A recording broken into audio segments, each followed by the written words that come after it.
it's going to put people off. So if the road starts to get dug up, people are not going to want to drive. Well, they're not going to be able to drive down it. They're never even going to want to even walk down it. Never mind cycle down it. You know, once this work starts, it's going to be like a bomb getting dropped in the middle of Jesmond. My opinion is, and I've spoken to all the businesses, 21 of them, well before this came of HUD. It's nice for you to smile. I've spoken to these people. Have you spoken to anybody? Yes, I work there. Okay. Did I speak to you? Okay, well, I missed you. You must have been having a day. Anyway, to get back to one thing, sorry, it's not worth doing. It should be left the way it is. Thank you very much. Well, thank you very much to all the candidates for outlining their views on those important issues. We're now going to move to questions from the floor. Like I say, questions please. And what I'm going to do is I'm going to give the candidates each 1 minute to respond to each question. But I think there'll clearly be a lot of questions, so I think we'll take 2 at a time, and we'll put 2 questions to the candidates at the same time and have a minute to respond on each one. So I saw the lady there first, and then the gentleman standing at the back, please. Hello, I'm Denison. I wonder what the candidates could suggest for someone like me, who I go to my studio daily, and being very partially sighted, blind in one eye, restricted vision in the other, I have to run the gauntlet from Grosvenor Road up to the metro station, run the gauntlet of these, what I term metal monsters, because that's how I see them. Yeah. I'm threatened by them, but I have to go to my studio, I have to continue painting, and the only place that I'm comfortable is Northumberland Street, which you may remember was pedestrianised some years ago. Could you imagine that being cars and buses going down there again? I don't think so. It's very comfortable to shop there. I take my trolley, no CO2 emissions from my trolley.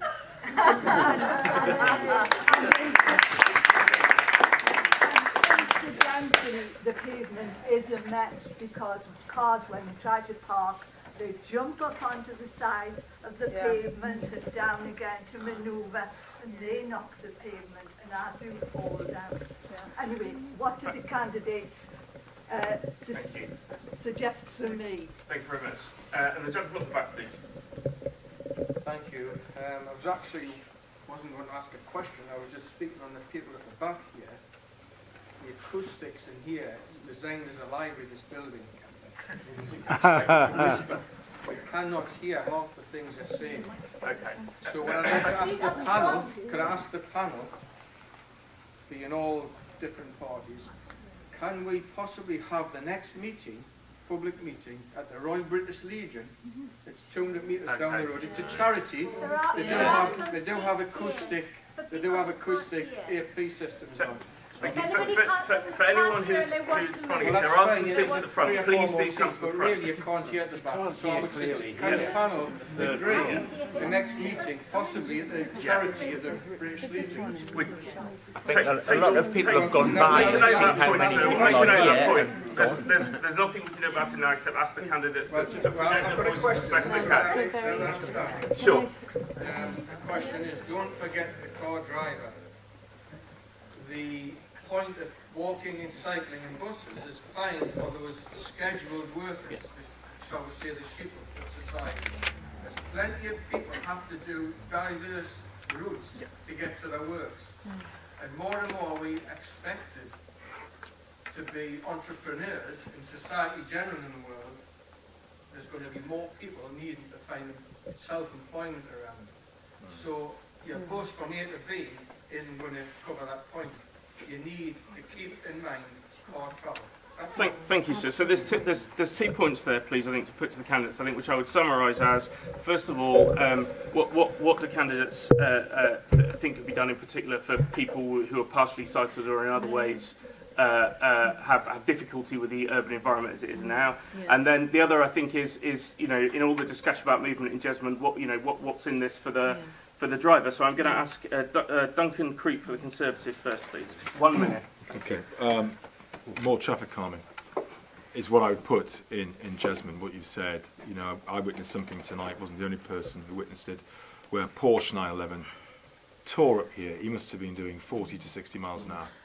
Now, if there were sleeping policemen, he wouldn't be able to do it. So that's a direct answer to the question. I want to pick up a specific point about Northumberland Street pedestrianisation. It's not like with Acorn Road. Northumberland Street, everything flows in to the city centre. It wasn't, you know, the road, the rail infrastructure flows in.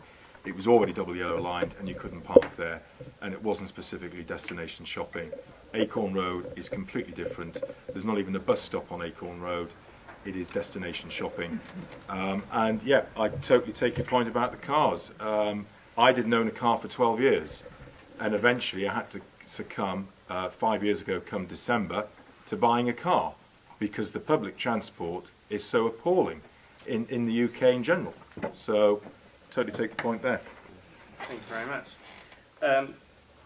Shailen Naqvi for the Green Party, Thank you. please. If you want to take a point, a minute off from my... can you hear me? Sorry, I'll just stand for this one. Anne, I thought your comments were really well made.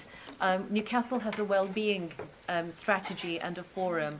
Many of the officers who sit on that forum have been community workers in the past, but I see very little correlation between that forum and the residents and the needs of our local community. I think we've lost a lot of hubs, mental health resource centres, creative projects. I can see a raft of people who have worked in communities and mental health in the audience tonight. And you make a really, really good point.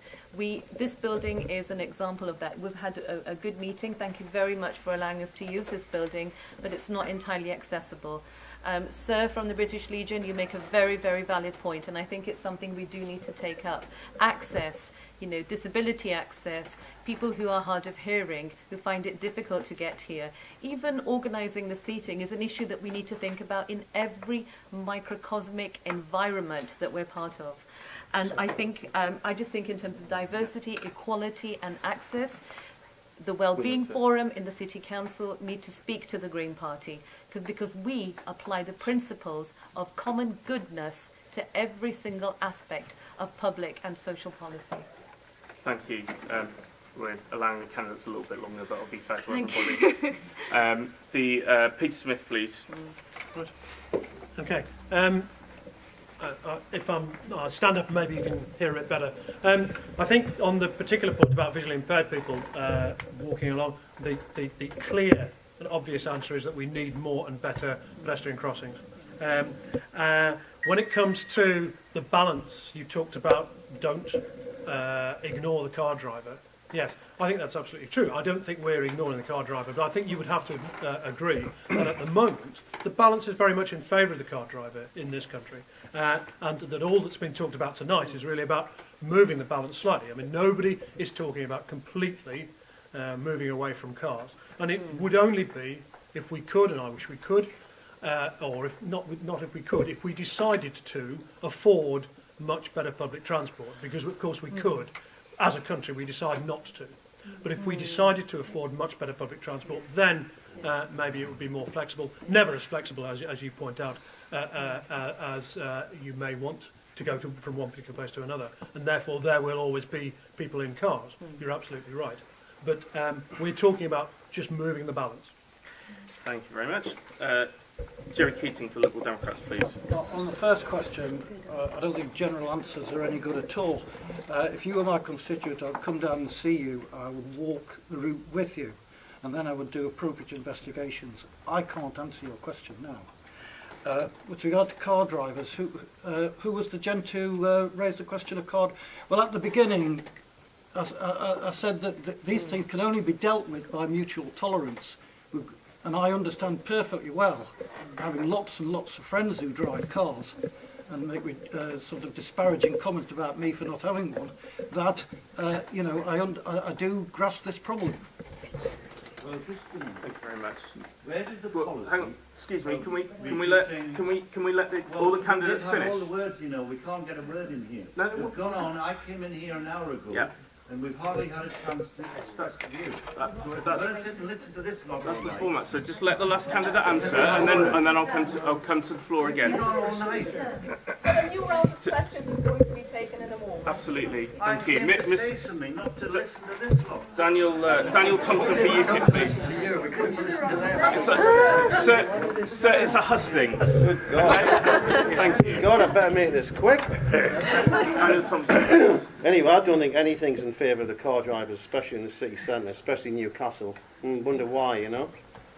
And I'm sorry, you've got a problem getting from A to B. You're going to have a massive problem to start Newcastle City Council start ripping the Acorn Road. You'll probably end up falling into a hole. I hope you don't, but be careful, you know.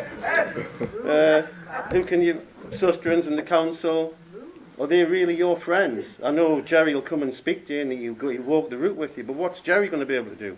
He's not in control. He can only do his best if he gets in. We'll have to wait and see. You're going to have to, as I say, take it easy because nothing's going to get better. Nothing ever gets better. It doesn't. The only way things are going to get better if we have change. If we have change in Newcastle City Council, that's when we've got a chance of making things better. So, Anne, just look after yourself. God bless you. Thank you, Mr. Thompson. Next questions, please. So that gentleman first, and then we'll come to this gentleman down here. You, sir, in the straight at the top, please. Thank you.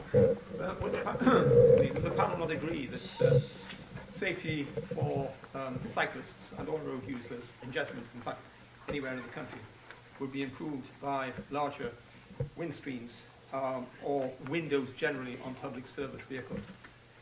It is true that the bus windows on public service vehicles are now large, low down and rub around, and they're satisfactorily safe. But some of the rear windows, especially on double-decker buses, are relatively small. And would the panel not agree that this is a very important factor in road safety for cyclists and all other road users? Thank you, sir. And the gentleman at the front here. One of the reasons the bus company gave a few years ago for reducing the amount of 33s that we've got on the roads here now was because of the traffic lights at the bottom of Osborne Road. Sometimes they were waiting 9 minutes to get through 3 changes of the lights. I remember it was a lot better when we had the double roundabouts at the bottom of Osborne Road and the top of Portland Terrace, because then if you've got half a brain on you. Thank you very much. Well, thank you very much to all the candidates for outlining their views on those important issues. We're now going to move to questions from the floor. Like I say, questions please.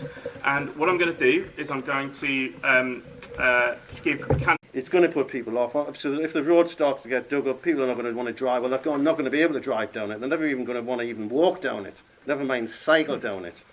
You know, once this work starts, it's going to be like a bomb getting dropped in the middle of Jesmond. My opinion is, and I've spoken to all the businesses, 21 of them, well before this came ahead, and it's nice for you to smile. I've spoken to these people. Have you spoken to anybody? Yes, I work there. Okay. Did I speak to you? Okay, well, I missed you. You must have been having a day. Time. Anyway, to get back to one thing, Sorry. it's not worth doing. It should be left the way it is. Please. Hello, I'm Denison. I wonder what the candidates could suggest for someone like me who I go to my studio daily, and being very partially sighted, blind in one eye, restricted vision in the other, I have to run... Candidates each 1 minute to respond to each question. But I think there'll clearly be a lot of questions, so I think we'll take 2 at a time and put 2 questions to the candidates at the same time and have a minute to respond on each one. So I saw the lady there first and then the gentleman standing at the back.